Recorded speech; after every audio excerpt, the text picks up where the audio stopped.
Hello. Welcome back to my channel. If you are here to subscribe to my channel, this is the best time for you to subscribe to my channel because I have amazing stuff. I have amazing stuff to share with you.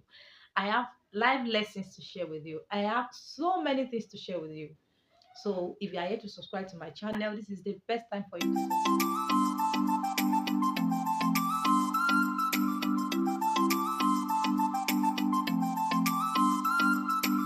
for my journey, my NYSC journey, a great story.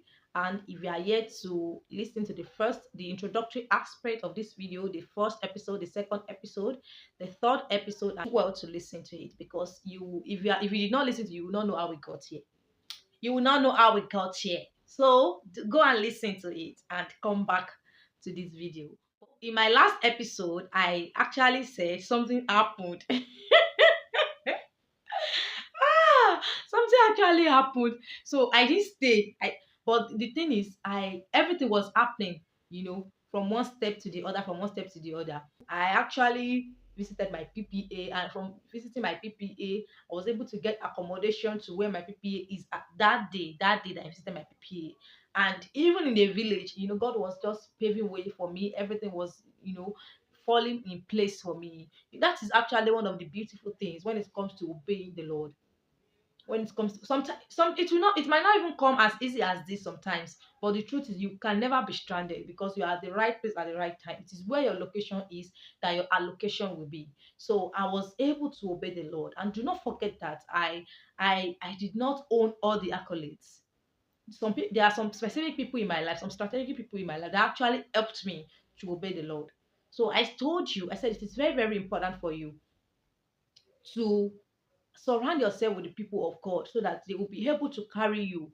Do not think so highly of yourself, thinking you will not need people. I mean, I heard God and I knew God wanted me to stay back in that community, but I could not bring myself to obey the Lord because it was so difficult to obey. But you know, all I needed was someone to tell me that this is actually the will of God. All I needed was someone to tell me that you need to do this, you need to do that. And thank God, I mean, the few people, I'm actually not a person of so many persons. I don't have a big circle, and it's not my fault. I actually don't have a big circle, even though when I try to have I don't have a big circle.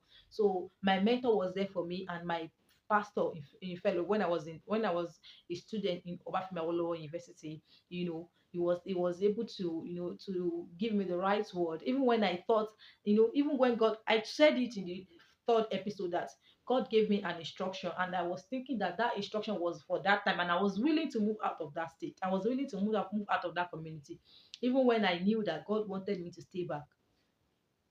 Not knowing that that instruction that God gave me was not for that time. I knew it was God, but that instruction was not for that time. It was through the help of counsel, it was through the help of the people of God, that made me to settle down in Cross River State. I packed my stuff to the place that God wanted me to be, to the environment that God wanted me to be. So, and there was a family that already said I should come and stay in their house, and they said I can pay when I want to pay, when I have the money.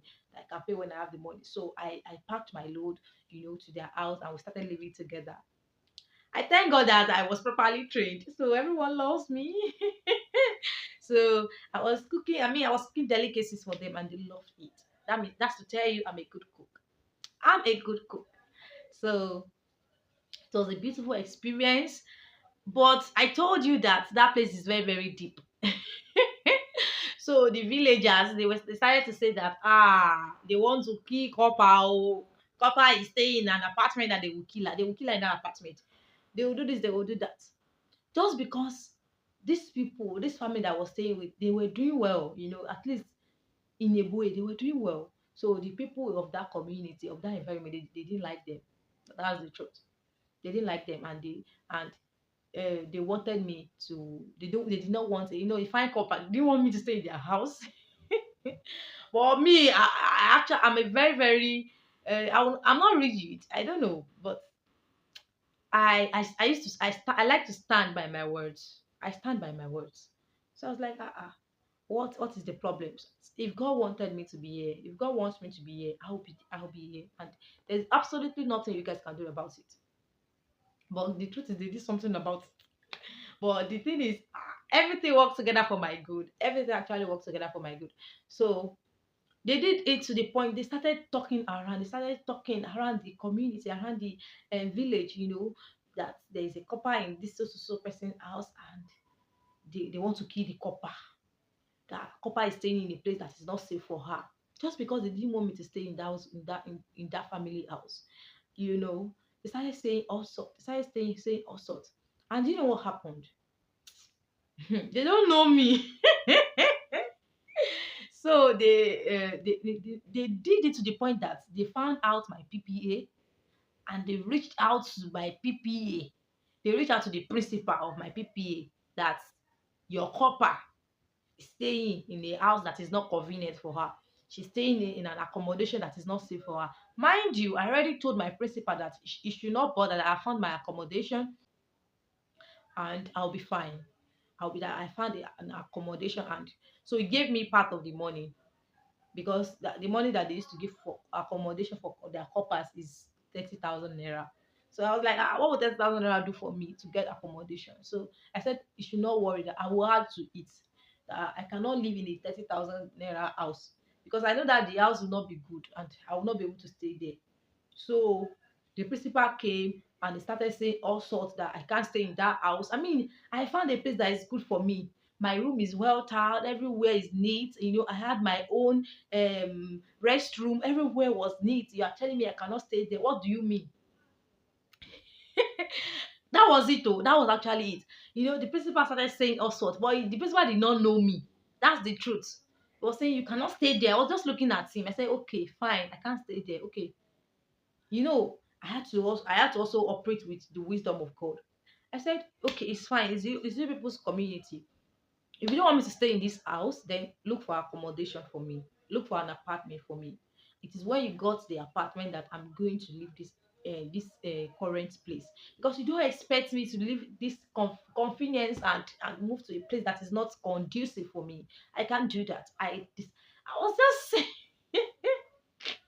so the man has said, Copper, come, oh, Copper, come, oh, I found a place for you. So I went there. If you see this house, I said, hey, the room was even very, very dark. It was very, very dark. We started looking for accommodation up and down. I said, sir, ma, where is the toilet? Where's my kitchen? They said, there's no kitchen, oh. I said, how much is this? They said, 30,000. I said, where will I stay? I said, because I said, where's my toilet? That was the first thing. I said, it's outside though. I said, where is the water? Where will I get water from? They said, it's from the river. I said, God forbid. I am not going to stay back in Cross River to suffer. I was just, I said, I will not stay back in this place and suffer. I'm not going to get this apartment. I told the principal, I said, sir, look for another accommodation. I mean, the principal will just be looking at me that, which kind of baby this? I said, I can't stay there. Oh. I was not telling me that. But your fellow coppers are staying. If you have served before, if they have actually served, you know what I'm talking about. But your fellow coppers are staying here. Auntie. I said, sir, I'm a lady. I can't stay there. You know. And in fact, by my appearance, they will judge. I said, it's true, you can't stay there. You can't stay there. I said, I can't stay there. Oh. I can't stay there. You should look for another place for me. So the man said, okay, he's going to look for another place for me. So the second day, when I went to the school, the principal said I should calm down. That it's going to look. I said, well, nothing concern me. I found accommodation for myself. You said you see people that you are doing your bad attitude and you don't want me to stay there. So you will look for accommodation, you will stress yourself. So I met one of the parents of the student in that school. So this parent is a male parent now, the father. The man I said, the man is actually an engineer, so he builds houses. So he said, okay, that there is an accommodation. So when he actually followed me to a place, and when I got to the place, it was actually very, very beautiful, very, very beautiful. I could not afford it, and thank God that I could not afford it. You will know why. I mean, God did not want me to get that place. That was why I could not afford it. That's the truth, because I got to know something about the house, and I'm going to tell you maybe in episode 9. I'm going to tell you. I mean, that house, very very demonic house. So I could not afford it. It got to a point because the man already was already looking at me, said, "Ah, see fine baby." But he doesn't know that even if you get the apartment for me, you just wasted your money, and I will live in that apartment, and I will not, you will not even see me.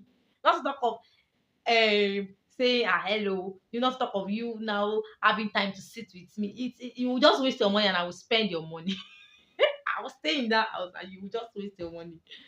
So the man was like, don't worry. You can pay half, I will pay half. I said, you will pay half. But before I could agree to that, you know, I already met another couple, and this copper was actually the person that God has strategically placed to channel me to where he wanted me to be. And this copper as well, a child of God, a firebrand, you know, he was the one that, that now orchestrated him. I mean, he was useful for the Lord. He was the one that now channeled me, and now placed me in the right place. But how did I get there? I'm going to explain to you in my next episode. It took faith.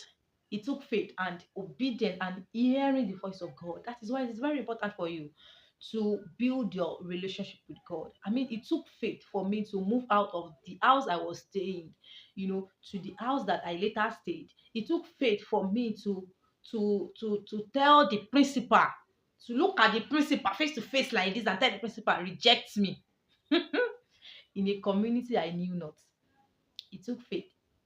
And that community is a very, very strong community. I mean, if not for the grace of God, I would not be alive today. For those of you that know the story, I will not be alive today. I will not be alive today. So, how did God now channel me to where He really wanted me to be? You are going to get it in my next episode. Thank you for listening. Bye.